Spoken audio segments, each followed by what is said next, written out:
There's a veterinarian crisis in Arizona right now. Doctors tell Fox 10 nearly every shelter or animal hospital is short on doctors. And at least one rural vet is being forced to close their doors for good in just days. Steve Nielsen tonight takes a look at the situation and the push at the state capitol to combat that shortage.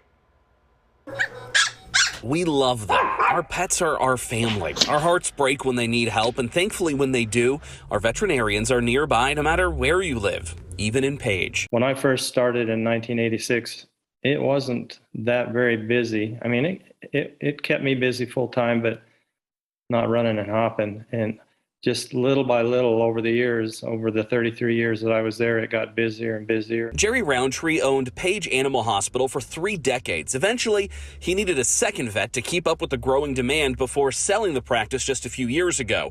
But the hospital he built may come to an end because there aren't any doctors.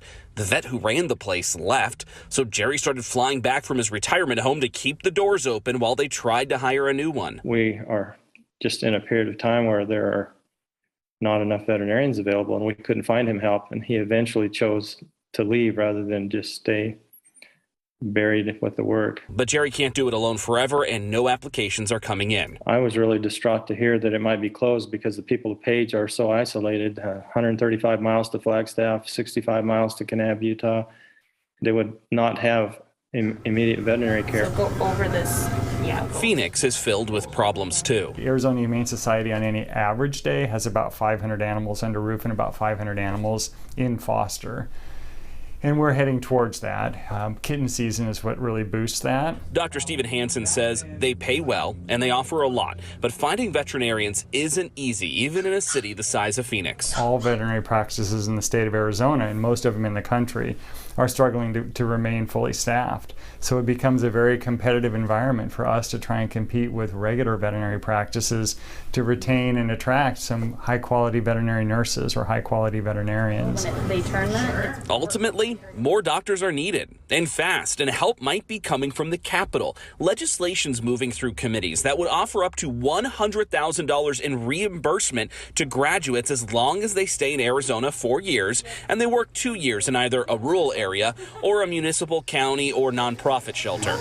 It's a shot in the arm for a profession that's been burdened by debt. And we believe that that will be a huge incentive to retain those quality veterinarians and allow us to run at full capacity. good boy. And it's welcomed news for prospective veterinarians like Charity Mattingly. She's a senior at West Mech, learning what it takes to be a vet before heading off to college. And she plans to stay in state. Costs are cheaper in state, and long term, it would be a lot easier if I could get my bachelor's as close to nothing as possible. Since I then have 4 more years, that's about $300,000 to $500,000 added on to whatever my bachelor's degree will be. Is that good water? Yeah. There's only a couple of options in state, though, like Midwestern University. University of Arizona recently started a new program that the Humane Society is hopeful will create new interest. Charity says no matter what she chooses, it'll mean debt for her. Haley Adams, one of her veterinary instructors at West Mech, says it's great that teenagers can learn so much before starting college. So if they were to graduate high school, go and attend, whether it's a veterinary technician or a veterinary program, they're going to accumulate some debt. But here it really lets them know if this is the field for them. That's perfect. And she says the industry needs more students. The field is struggling. Pretty much every clinic that I'm aware of is looking to hire, whether it's at a reception role, an assistant, a technician, or veterinary role.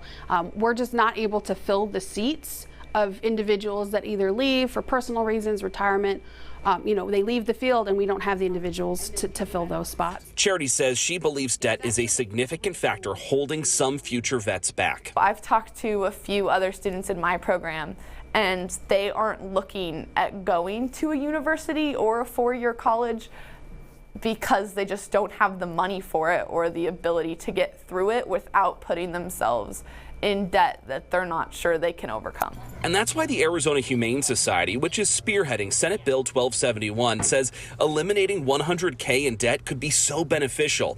Dr. Hansen says other states are keeping an eye on the Grand Canyon state. So they're actually watching Arizona very closely because this legislation does have the potential to help those shelters. And they're hoping that maybe they can also introduce similar bills in their states that expand theirs. But it's not just the big city shelters. It's also for places like Page, Arizona. Jerry believes that bill will eventually help, especially in addition to what they pay. The compensation package that we are offering a veterinarian who is willing to come to Page would match anywhere in the state or anywhere in the country. But if it passes, it would only start for 2023 graduates. That's a long ways off for an animal hospital that's out of doctors now. Jerry says the new owner of Page Animal Hospital will close for good on Friday if they can't find anyone. Despite that, he remains positive because the people of Page need their business. I'm optimistic. I just have a good feeling that something's going to work out. I don't know when, but it's going to work out. That was Steve Nielsen reporting. Unfortunately, Jerry confirmed to us that the vet hospital in Page is closing tomorrow, but he remains hopeful that a doctor will eventually be found so they can reopen. I hope so. The folks up there need something in the area. In the meantime, Senate Bill 1271 has passed the Senate and is currently sitting in the House.